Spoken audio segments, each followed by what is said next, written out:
In rehab, I learned that the most challenging aspect of recovery wasn't simply quitting. It was shedding the false beliefs that kept me wanting to go back.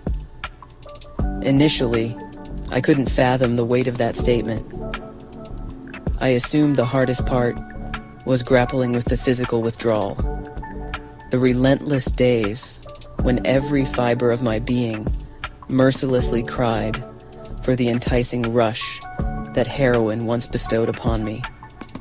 Yet, they were right. The true struggle lay not in the raw craving for the drug itself, but in the profound longing for the narrative it granted me. A narrative that wrapped around my life like a protective shield. My perception of addiction transformed into more than just physical dependence. It morphed into a deeply ingrained identity. For countless years, my existence revolved around a theme of escape from pain, responsibility, and myself. Heroin was not merely a substance, it became a personification of who I was. Someone unable to cope with the chaos of reality. A soul adrift that felt utterly disconnected from the world. Someone who needed to dull the pain just to endure another day. Letting go of heroin meant dismantling that identity, positing a terrifying question. If I shed that persona, then who would I become? Rehab offered me the rare opportunity to scrutinize the stories I had clung to for so long. However, it didn't furnish me with fresh narratives. That essential work lay solely on my shoulders. I began the painstaking process of rejecting the tales that others attempted to inscribe upon me. Society often demands that we fit into rigid categories: addict, failure, lost cause. Even in the confines of rehab, I discovered a cruel hierarchy.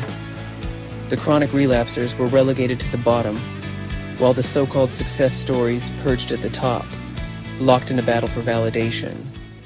It was but an absurd illusion. Success and failure are mere constructs, artificial labels designed to cast others in shadows to elevate oneself. With each rehab, I watched these constructs crumble, as the ones who were the most gung-ho about recovery and the program were invariably the first to relapse once out of treatment. The most annoying cliché sayings in rehab are not the ones posted on the walls, such as "keep coming back" or "one day at a time." They're the ones that you hear constantly, but don't want to remember, such as after hearing someone had relapsed. "Oh, I really thought they were gonna make it." This typically comes out of the mouth of a middle-aged married woman whose husband is enjoying the much-needed vacation. Even after winning silent bets on whether someone stays clean or not after they leave rehab, it hurts to hear such things. That annoying go-getter who always had something inspiring to say in a meeting served as a glimmer of hope. So, to hear they failed makes you question whether you have what it takes to make it. In the end, though, everyone falls back into addiction. But does that make them failures? Failures at what? A program that wants you to keep coming back?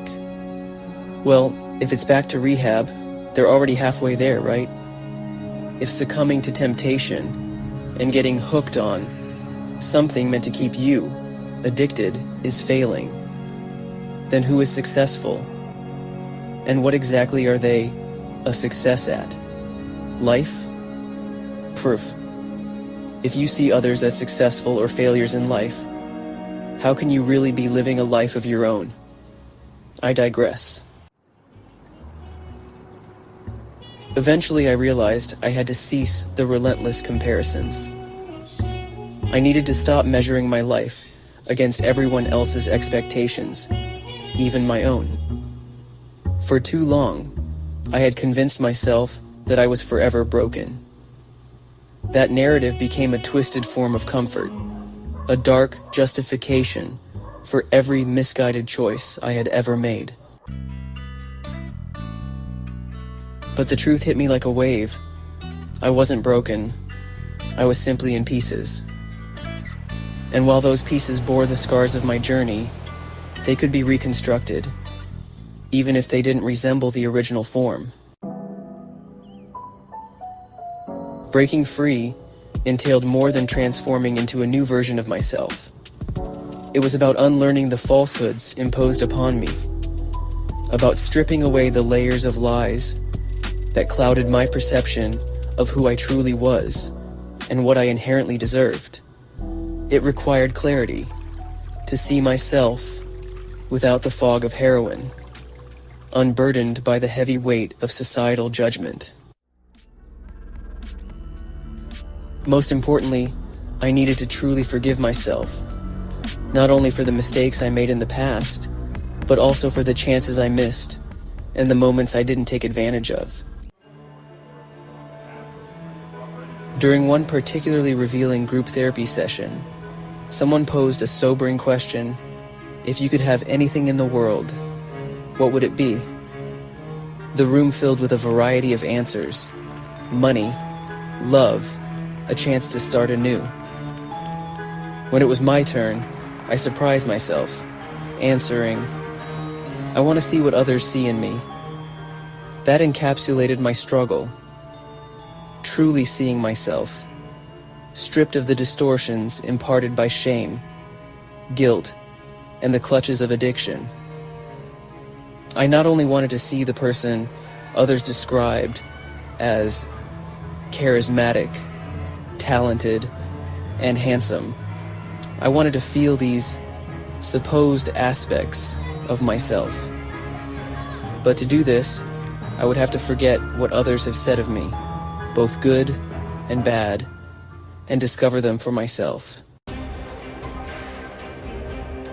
As I grappled with the narratives I wished to cultivate, the ones not dictated by society or addiction, but the empowered stories I could weave for myself, I came to understand that I wasn't at the finish line yet. Rehab imparted a crucial lesson. Breaking free doesn't equate to erasing the past. Instead, it's about taking the scattered fragments of your story and deciding how to rearrange them, crafting a narrative that resonates with truth. To break free wasn't an act of escape. It was a courageous act of standing firm, examining the fragments of my life, and thoughtfully discerning which pieces to hold on to and which to release. It was a journey of rejecting the narratives that no longer served me, and summoning the courage to create new ones, even amidst uncertainty about their endings.